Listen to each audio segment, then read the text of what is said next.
You know that moment, yes, you, when the room tilts and suddenly everyone is looking at you like you broke the rules. Someone throws a sly jab, a careless accusation, a joke that lands like a knife. The air changes. Your heart ratchets up. Your mouth dries. A tiny animal in your chest whispers, "Defend yourself." That animal is ancient. It is terrified of shame, of being wrong, of losing standing. It wants to explain, to prove, to be forgiven. And most of us obey. Listen closely. But here's a hard truth. The instant you rush to explain, you've handed your authority to someone else. You've walked into their arena wearing their colors. You have already lost. Niccolo Machiavelli called it the weakness of explanation. To explain is to submit. Nietzsche warned that many people mistake moral outrage for truth.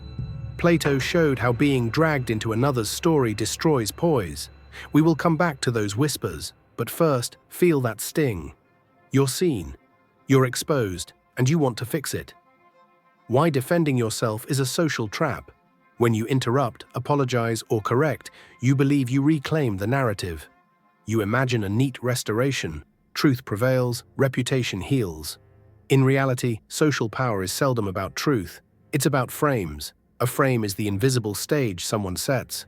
When they say, "You're arrogant," they throw down a mat and invite others to watch you dance on it. If you say, "No, I'm not," you've accepted the mat. You've acknowledged their right to frame the moment. Now you're performing by their rules. The uncomfortable truth: explanations make you look guilty. Self-explainers look anxious. Only the insecure scramble to convince a room. The strong, the dangerous, hold their breath and let silence do the work. The predator and the press release. Think of a lion.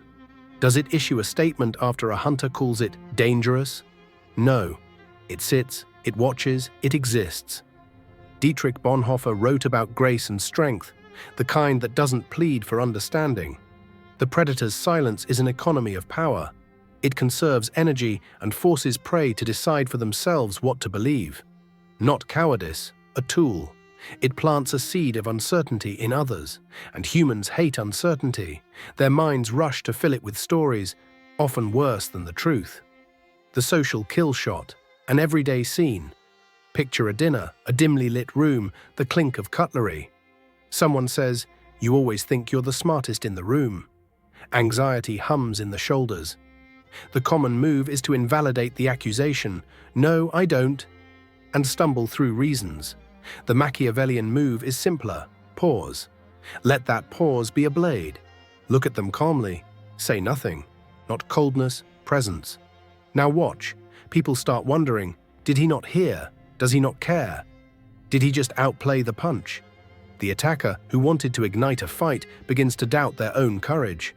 The frame has flipped without you uttering a single defense. Mystery is not absence, it's power. Here's an uncomfortable reversal.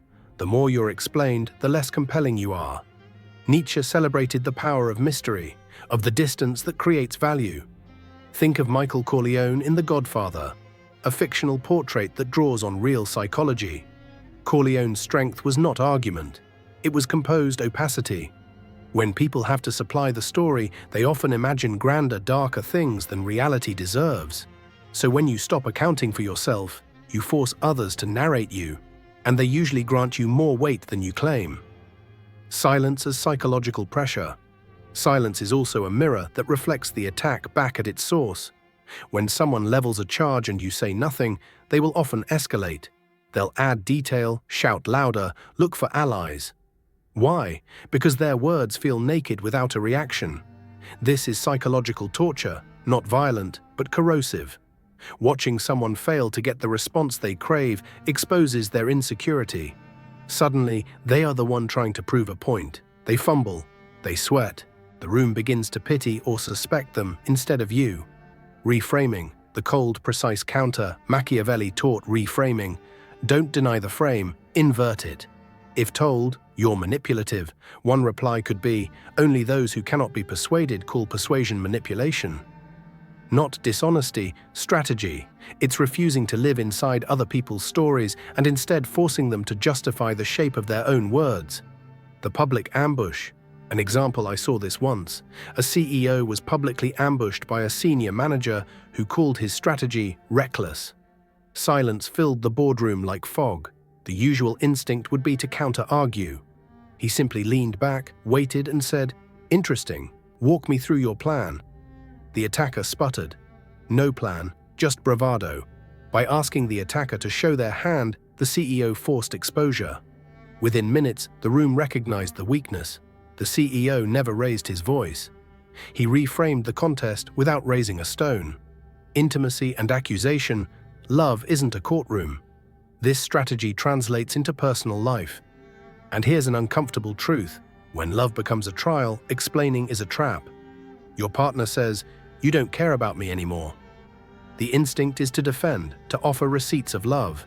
Try this instead, a quiet, honest pause. "That's not how I see it," or "I hear you," without crashing into a full defense. You change the rhythm of the moment. You make emotion reevaluate itself rather than drag you into its storm. Controlling tempo is a kind of care. It doesn't manipulate, it steadies. Vanish, the ultimate disengage. Sometimes the highest form of power is non-response. No text, no call, no public rebuttal. Certain people crumble when they can't force you to react. They escalate in public, they post, they gossip. In chasing your attention, they reveal obsession, not strength. Not spite, sovereignty. You decide what deserves your energy. The person who never needs to explain can afford to ignore small wars. The three instruments of the composed operator. There are three practical tools. Silence, default to stillness. Make others carry the burden of proof. Deflection, ask them to explain. Turn accusation into inquiry. Precision cuts, short decisive replies that end the conversation. Noted, think what you like. Polite, final. These are not aggressive by default, they are calibrated. They assert without pleading. Aura versus reputation. Reputation is brittle, a single rumor can crack it. Aura is resilient. Plato hinted at this with his idea of authority emerging from the soul's steadiness. Build an aura, composed, unhurried, unimpressed with needing to be liked. People stop treating you like an object of debate and begin treating you like a force. You won't be everyone's friend. You won't win every argument. But you'll be someone people measure themselves against before they speak. The crowd becomes your unintentional guard. Here's the paradox. The more you resist jumping to defend, the more others will step in on your behalf. When you refuse to lower yourself into a petty fight, strangers or allies will often call the attack into question.